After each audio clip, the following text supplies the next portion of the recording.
intrigue, legend, and fear. This is the Bermuda Triangle.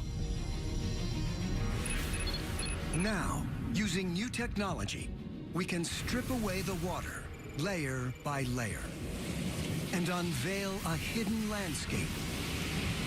We'll drain the Bermuda Triangle, working our way deeper and deeper to explore its darkest corners, tackling some of the Triangle's greatest mysteries. When the water is fully drained, what will we find at the bottom of the Bermuda Triangle?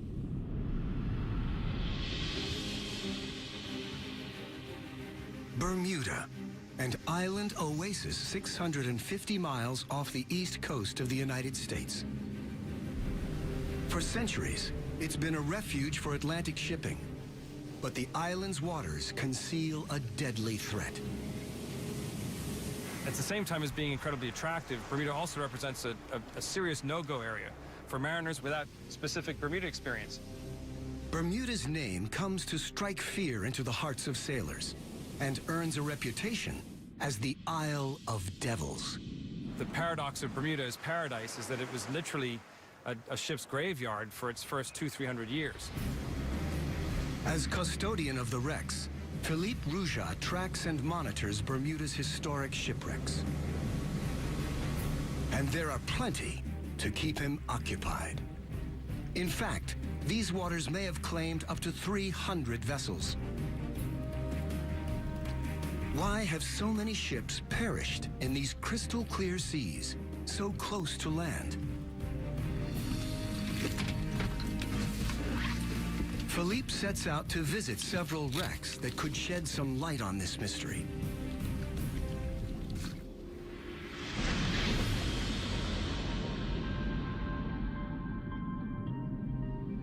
First, the Mary Celestia, an iron-hulled steamship carrying supplies in the American Civil War. She left Bermuda, she came down South Shore and came to her demise right here, which is a very curious thing because we're literally only 800 meters from shore. And it happened on a flat, calm day. There's a lot of intrigue about it. Trying to figure out just how this came to be. She lies only about 50 feet down.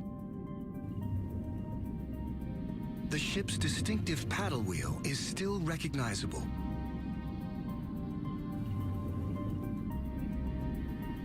Just around the coast, there's another wreck, the Constellation. And slightly farther, yet another, the Montana.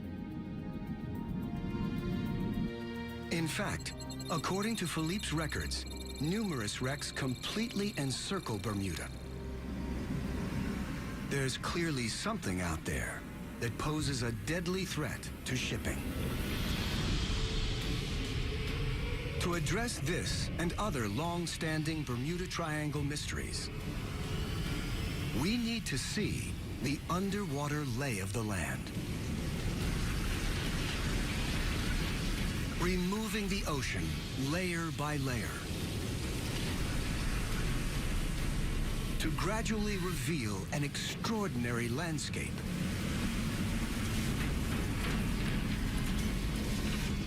Never seen before.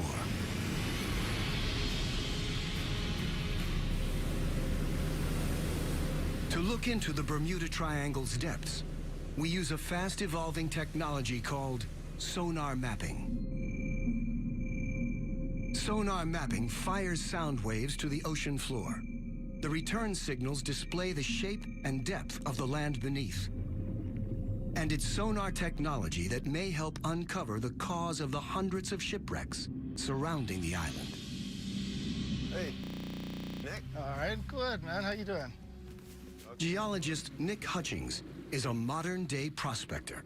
He's using sonar mapping to hunt for signs of specific underwater formations close to where some of Bermuda's wrecks lie.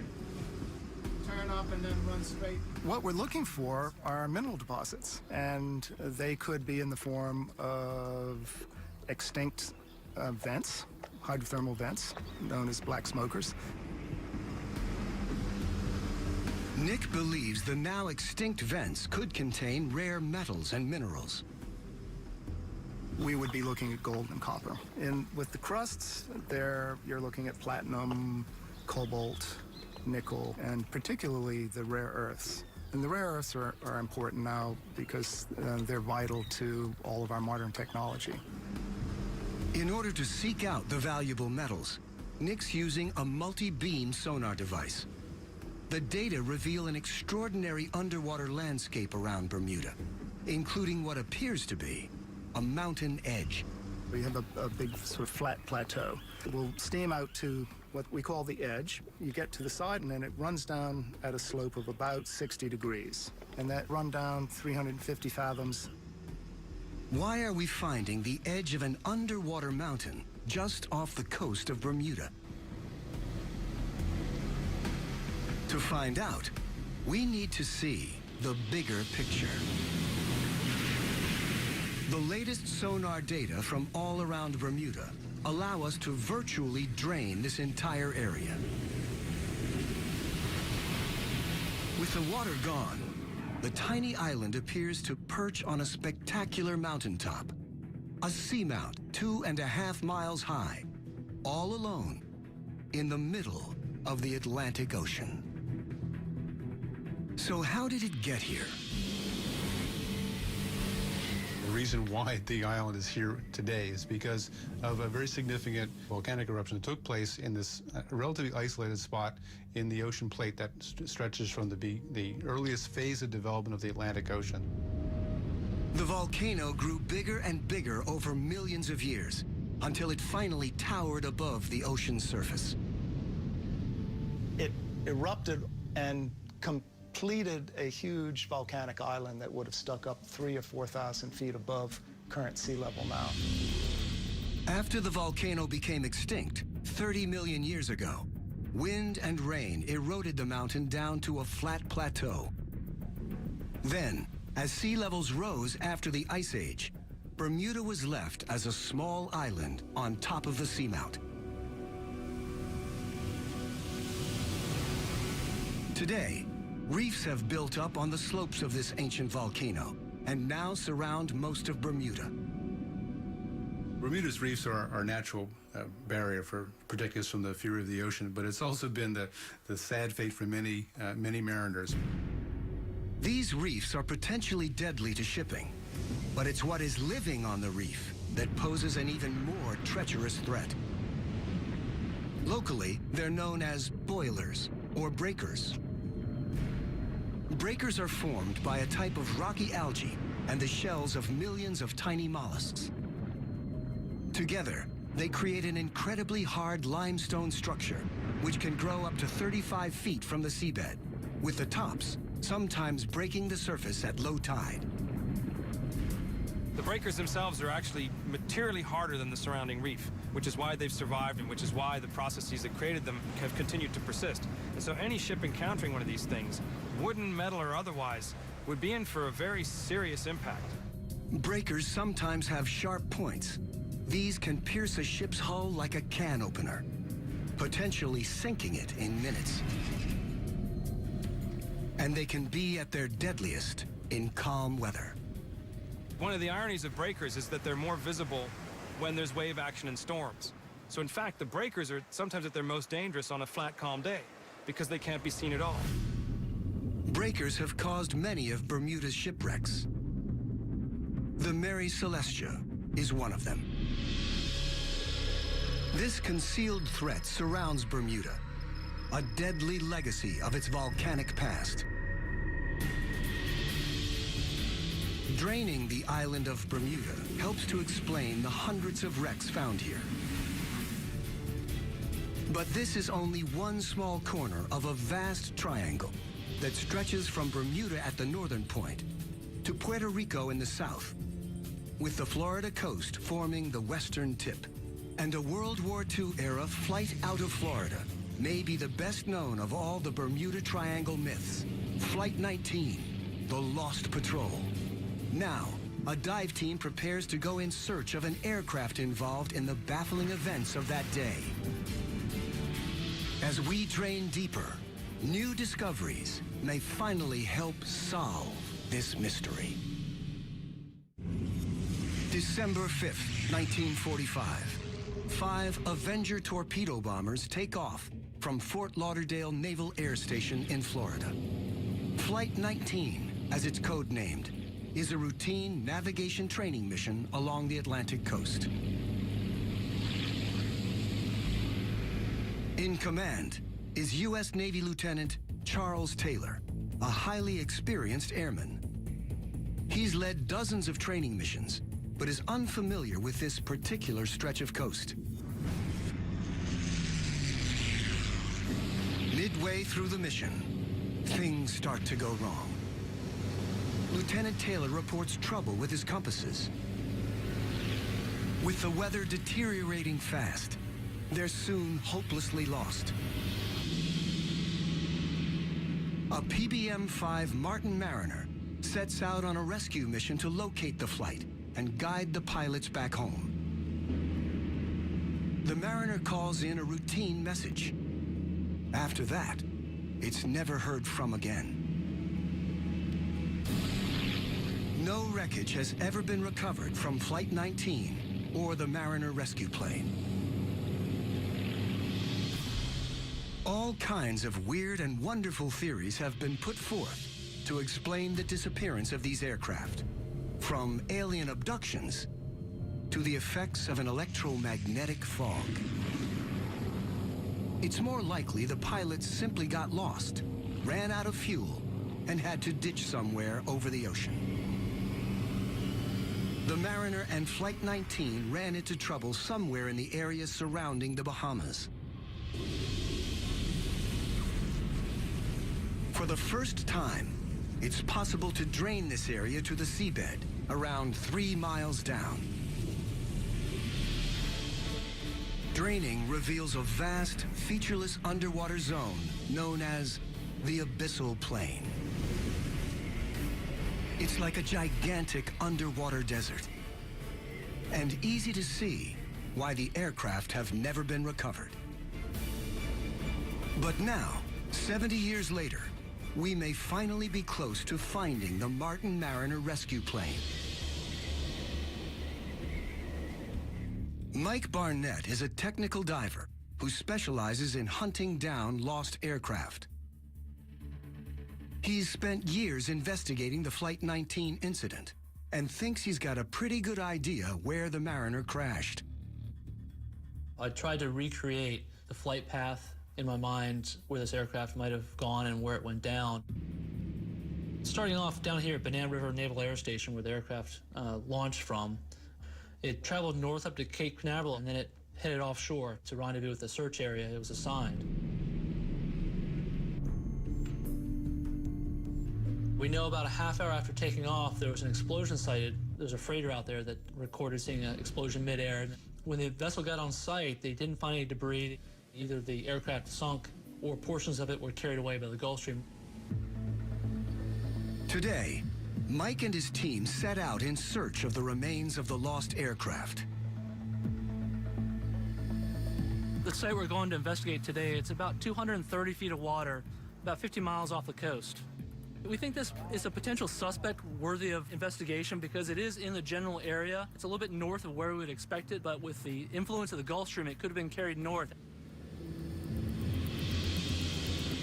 Local fishermen have reported wreckage in this area, and Mike's looking for it on his sonar. We just ran over the target. It's low profile, it's fairly small, which you'd expect for an aircraft. I guess at this point now, it's just time to suit up and go check it out. Dive. The target's more than 220 feet down. Mike thinks it could be a plane, but he can't yet tell whether it's the Mariner.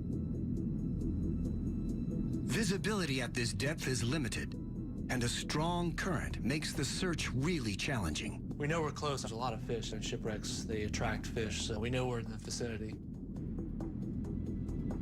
Then, out of the gloom, the divers spot something. That's the nose wheel of the aircraft.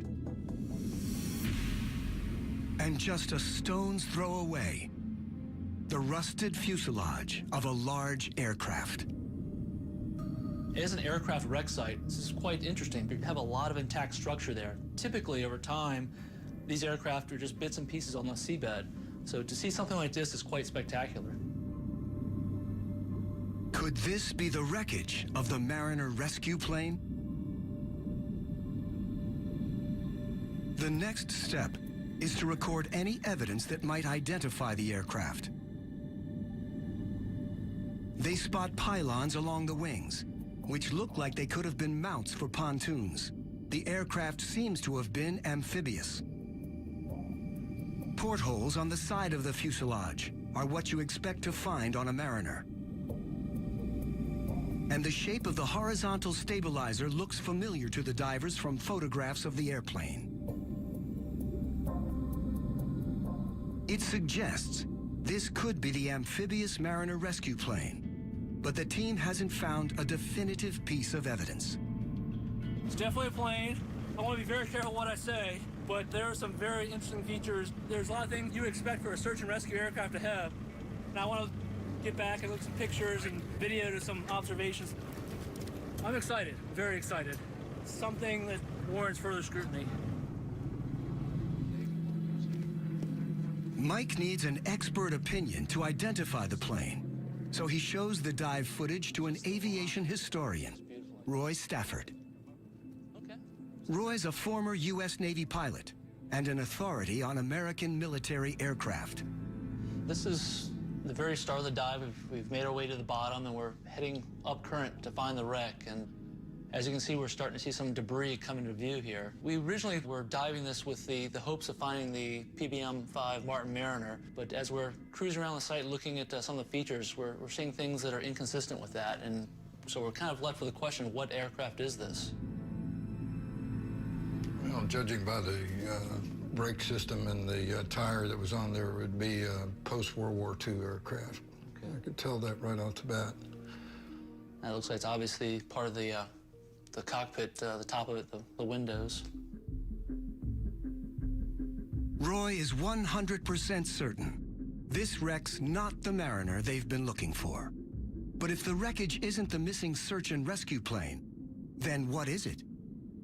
The answer could help resolve another triangle mystery. Is significant down here, the porthole that you see there may be a porthole for a camera. Exactly, and we actually see several of them inside that were very prominent that really caught our attention. Mm-hmm. You see there's twin engine. That pretty much ices it. There's only two possibilities, two pylons, one on each side would be either an RB-66, which usually wouldn't have a reason to be in that area, or the Navy A3. It doesn't take Roy long to conclusively identify the type of plane. It's beyond a doubt an A3 Skyward by comparing the fuselage and the pylons underneath the wings, the sweep back on the horizontal tail, the fact that the landing gear retract into the fuselage. These are all absolute indices of it being an A3 Skyward. The A3 Sky Warrior was the largest carrier-launched aircraft in the U.S. Navy in its day. And Navy files show that in 1960, one crashed while attempting a carrier landing in this area. It's highly likely that this is the wrecked A3 that Mike and his team have tracked down. But Flight 19 and the Mariner rescue plane remain lost. The search continues to find this aircraft. We know it's out there. It's just a matter of finding the exact place. If we were to drain the vast abyssal plain around the Bahamas, somewhere out there we'd almost certainly find the Lost Patrol. And based on the condition of other wrecked planes found on the sea floor, this is how we'd expect them to look after 7 decades in the sea.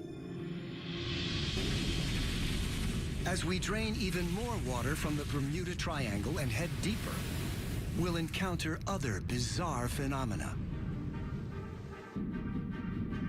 In the Bahamas, ancient tales speak of sea monsters hidden in deep underwater caves. Beasts that consume people and ships. Now scientists are uncovering the extraordinary truth behind these legends.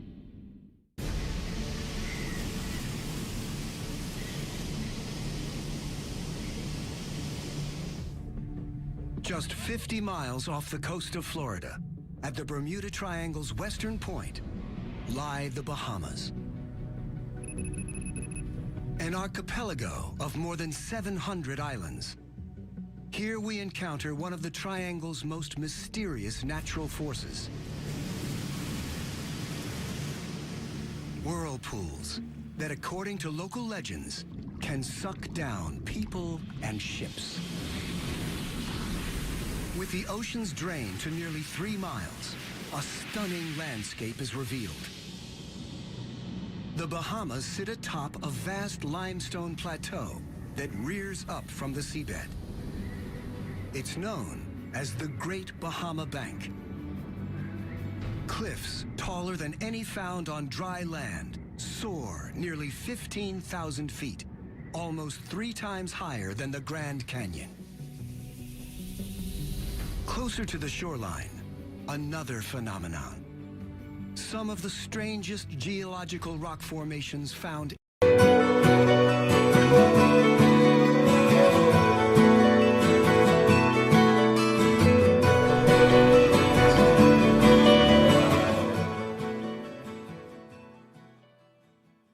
anywhere in the world.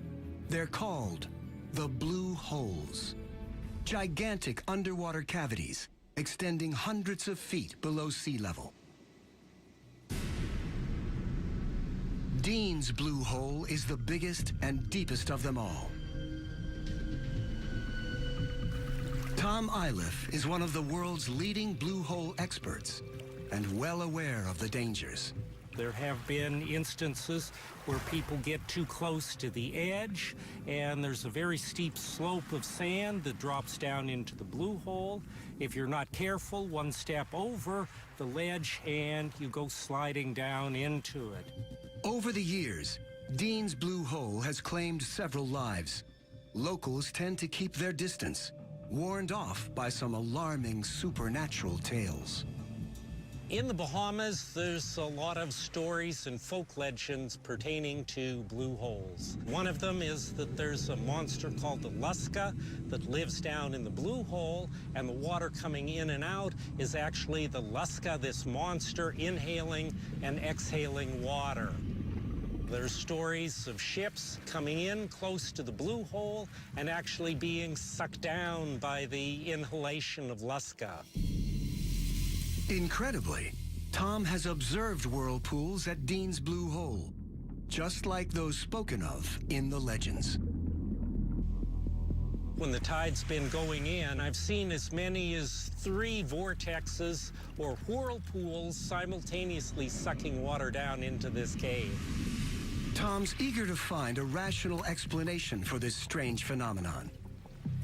There's a tidal effect at work here. But could there also be other forces operating in the blue hole's largely uncharted depths? The only way to find out is to dive. Tom's been exploring blue holes in the Bahamas for more than 20 years, and they never fail to impress. They're portals to another world. When we dive in this, it's like going to no other place on the planet. The blue holes are an unusual natural feature that geologists now think they understand. In the last ice age, sea levels were lower. Back then, all this limestone was above ground. Acidic rainwater percolated down into the limestone, eroding large voids in the rock. Eventually, the ceiling of a void collapsed in, creating the distinctive blue hole bottle shape. As sea levels rose at the end of the Ice Age, the entire feature was submerged. As Tom dives down into Dean's blue hole, it suddenly widens out. When we get down to a depth of 60 feet, we have about 150 feet or so across the chamber. As we go deeper below, at a depth of about 80 feet, it breaks again and opens, and again doubles in size, probably 300 feet across the system. Then, 120 feet down, Tom spots what appear to be side tunnels branching off the main funnel. They're small, but exert a powerful suction force. These have strong tidal currents that were trying to suck us in. We only went a short distance, but on the way back, we had to literally pull ourselves hand over hand in order to get out of them. At 150 feet, Tom's at the limit for this dive. He's never ventured deeper. A tiny number of expert divers have braved it, one descending to an incredible 663 feet. But the depths remain largely unexplored. Yet we do know enough to drain Dean's Blue Hole, revealing the vast bottle-shaped cave and a branching network of tunnels and fissures further down into the depths. It's the flow of water in and out of these tunnels that generates the whirlpool effect, not a mythical sea monster. Without water, Dean's Blue Hole is an ominous, yet entirely natural, geological structure. The Bahamas' blue holes may be slowly giving up their secrets, but there are many more unexplained phenomena at work in the Bermuda Triangle.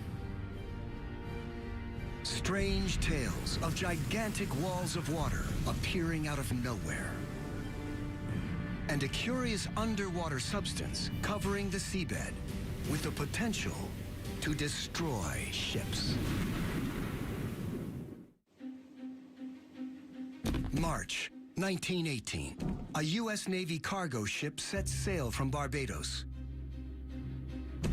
The USS Cyclops is a large 19,000-ton bulk carrier.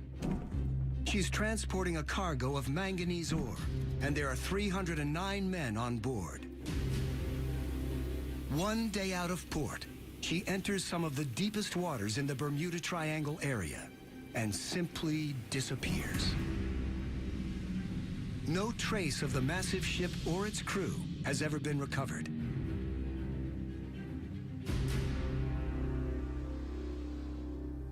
For Marvin Barash, the story's linked with personal tragedy. My great-uncle, Lawrence Merkel, was a fireman on board the ship. He was in his early 20s, and he was among the 309 lost. Typically, when ships are lost, something is found. Whether it's part of a lifeboat, whether it's some cargo, some piece of wreckage, something turns up eventually. In her case, nothing. The absence of any scrap of wreckage soon gives rise to some wild theories. All kinds of bizarre stories came out. There was a Washington, D.C. newspaper that claimed that she had been taken over and had been turned into a pirate ship and was running in Amazon waters. Others were saying that she had been taken over by a German submarine, even as far as gigantic sea life, like octopus. There were some pictures of such incidents in some newspapers across the country. Marvin has devoted his life to finding out what really happened to the Cyclops. He's scoured every document and record linked to the ship. It's taken decades of painstaking research, but he now believes he's identified a fatal weakness in the ship's design. She was, at one time, the largest and fastest U.S. Navy ship afloat. She had a flat bottom. She rolled quite easily. And on one day, she rolled approximately 50 degrees one way and in the high 40s the other way. And to many vessels, that could have just continued and cause a complete catastrophe. So given the ship's tendency to roll, did something happen to tip her over? Something extraordinary. For centuries, mariners have spun tales of rogue waves. Enormous walls of water appearing out of nowhere, overwhelming any ship in their path.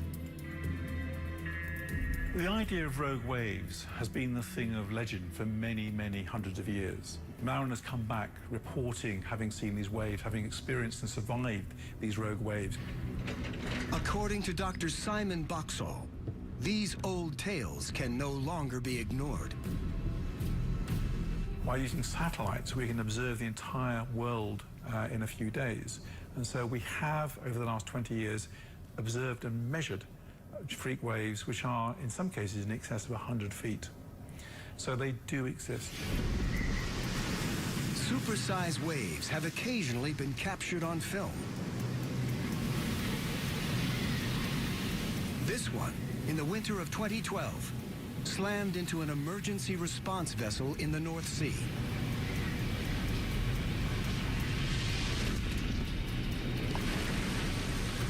Given the Bermuda Triangle's extreme weather patterns, rogue waves on a similar scale may be possible. You have North Atlantic, you have equatorial storms, the hurricane system's coming through on a regular basis, and you've got storms coming off the Gulf of Mexico. And these come together to create a very confused and a very turbulent sea with freak waves. So did the Triangle's turbulent seas produce a freak wave large enough to sink the Cyclops? The Bermuda Triangle has long been thought of as a place of mystery. We're using the latest technology to drain it layer by layer and possibly dispel the myths. Sometimes experimental science can help tackle a long-standing puzzle. Plymouth University in southern England, the Coast Laboratory Wave Tank. This is one of the most advanced wave tanks in the United Kingdom. It can simulate a wide range of the ocean conditions that occur in the Bermuda Triangle. Scientists here take the theory of rogue or freak waves very seriously. Let's go for a focus location of 16 meters. Today, these oceanographers are conducting an experiment to determine whether a rogue wave could have sunk a large vessel like the missing U.S. Navy ship, the Cyclops. The team deploys a scale model comparable in size to the Cyclops. First, they generate a normal wave pattern.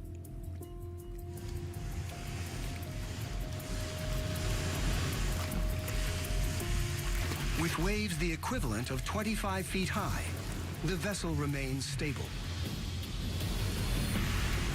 But when they simulate the impact of two storm fronts converging, there's soon interference in the wave pattern.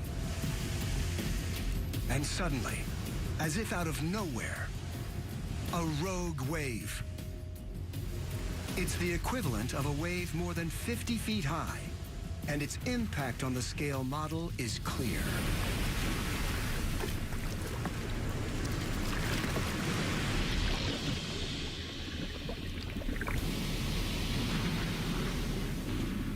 So there is evidence that a rogue wave could theoretically have sunk the Cyclops.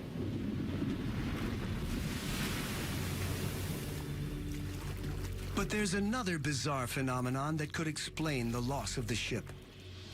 On the seabed, at depths below 1,100 feet, deposits of a strange, milky, waxy material can be found.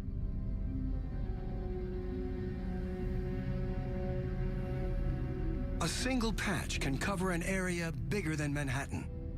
It's a substance called methane hydrate. These methane hydrates are formed as a result of material from the surface, organic material, dead fish, dead plants, plankton, sinking to the seafloor and then degrading through bacterial decay, microbial decay. This footage shows actual clumps of methane hydrate on the seabed. Methane can also get trapped in pockets beneath the ocean floor. 1981, in the South China Sea, a drill ship hit a shallow gas pocket, causing a blowout. As gas bubbled to the surface, it made the ship unstable, leading it to capsize and eventually sink. Any large-scale disturbance on the seabed, such as an earthquake or landslide, could dislodge a substantial slab of methane hydrate, which turns to gas as it floats to the surface. So a methane hydrate release could potentially have caused the USS Cyclops to capsize, especially given that her design left her prone to rolling. But the only way to determine what really happened to the ship is to find her wreckage. Having studied as much as I could about approximately how far the ship may have made it from her departure point, I think she probably was about a day out of port, and she probably wound up around the northwest area of Puerto Rico. Marvin's hopeful that the wreckage site may one day be found. To find the resting place of Cyclops and my great uncle and all the others who served with him would mean a lot. But if Marvin's calculations are correct, the ship won't be easy to recover. Draining the area reveals a trench up to 5 miles deep. The Puerto Rico Trench. This is where the triangle reaches its deepest point. In fact, it's the deepest point in the entire Atlantic. As scientists explore the massive underwater feature, they're finding it could conceal the deadliest of all the Bermuda Triangle's secrets. The source of a potentially devastating tsunami. The deepest part of the Bermuda Triangle, the Puerto Rico Trench, may conceal its deadliest secret. So scientists race to explore this inaccessible underwater region. Here, in the National Geographic Society's remote imaging laboratories, they've developed a radical new technology for filming the deep ocean. It's called drop cam. Perfect. Good to go. After years of development, lead engineer Eric Birkenpass tests his camera in the ocean off Chile. It's unpowered. A heavy weight pulls the camera down. There was still a lot of butterflies in our stomach when we actually threw it over the side into the real ocean. When the team deploys it in the Puerto Rico Trench, it takes an hour and a half to travel the 5 miles to the bottom. It's programmed to spend several hours more on the ocean bed, then resurface and transmit its position. There's a huge sense of relief when you first hear that VHF beacon on your radio transmitter and you see that satellite fix. These are among the first images from the bottom of the Puerto Rico Trench, 5 miles straight down. The Deep Sea Imaging Project has given us a window into one of the great unexplored regions of planet Earth. But their images are a series of snapshots, capturing an area of just a few square feet at a time. In order to drain the whole Puerto Rico Trench, we need much more data. U.S. Geological Survey scientist Yuri ten Brink is attempting to map the entire feature and believes there's a pressing need to do so. We started researching this trench because it is very similar geometrically to the Sumatra Trench, where the 2004 Sumatra earthquake and big tsunami happened. And that was a big worry here because a magnitude 9 earthquake on the Puerto Rico Trench can unleash a tsunami that will hit the U.S. East Coast and even Europe. Yuri's team deploys remotely operated underwater vehicles called ROVs to scan the trench and assess the tsunami threat level. The ROVs fire sonar pulses to obtain as accurate a readout as possible. Their 3D mapping reveals the sheer sides of vast underwater canyons. In some of the valleys and rifts, there are sometimes walls that can be like 1,000-meter high or something like that. Geologists have long known the trench formed as the edge of the North American tectonic plate moved underneath the Caribbean plate and simultaneously slid against it. But what the new data suggests is that this could be prime underwater landslide terrain. They can move rocks in areas that are many hundreds of kilometers squared, size of big cities and more, actually. The thickness of the rocks can be 200 meters or more, so you are talking about altogether 10, 20 kilometer cubes sometimes. So an underwater landslide on this scale might potentially threaten the eastern U.S. with a tsunami, just as Yuri feared. You think of Boston, of Charleston, of Baltimore, and you think of all the nuclear power stations that are along the coast. And so you have to prepare for it.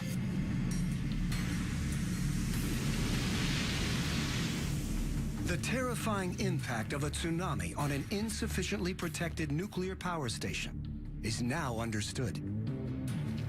Following the 2011 Fukushima disaster, for an equivalent tsunami to reach the U.S., there would have to be a magnitude 9 earthquake in the trench. To assess the odds of a quake on this scale, Yuri's team sampled rock cut from the bottom.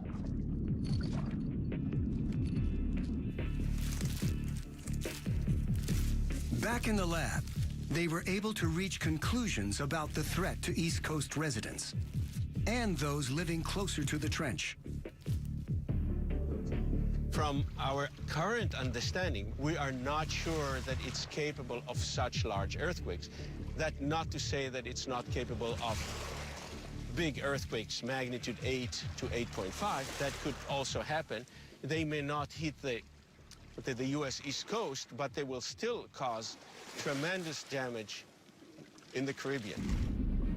It's also possible that an earthquake centered in the trench could trigger a methane hydrate release, a further clue that these may be responsible for some of the area's notorious disappearances.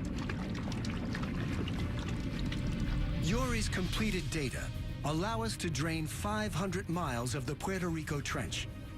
Given its vast scale and immense depth, it's perhaps no surprise many of the triangle's missing ships and planes remain lost.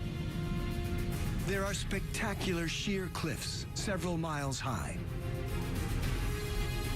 It's truly an awe-inspiring landscape at the very bottom of the Atlantic Ocean. 5 miles down.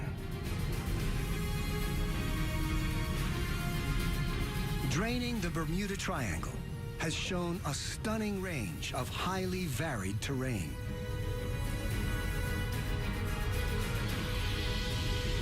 Including some of the strangest features known to exist in our oceans. The myths and legends of the Triangle are persistent and deep-rooted. Yet we've discovered that the dangers posed by this area don't appear to come from any supernatural phenomena, but from the very real and very deadly forces of Mother Nature herself.